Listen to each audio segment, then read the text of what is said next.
کدامی از این دعاها برای افطار صحیح و درستتر است از پیامبر خدا صلی الله علیه و سلم؟ یکم: ذهب الظمأ و ابتلت العروق و ثبت الاجر ان شاء الله تعالی. یعنی تشنگی ها رفت، رگ ها تازه شد، ثابت شد اجر و ثواب اگر الله متعال بخواهد.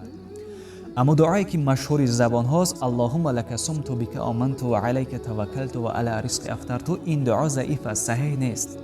اما دعای ذهب الظمأ و ابتلت العروق و ثبت الاجر ان شاء الله تعالی، این دعا صحیح تر است. این حدیث را ابو داود 2357 روایت کرده است و علمای حدیث آن را حسن یعنی صحیح تر نزدیک دانستند. در صحیح بخاری بیشتر ذکر شده است که پیغمبر خدا صلی الله علیه و سلم هنگام افطار کردن شتاب میکردند.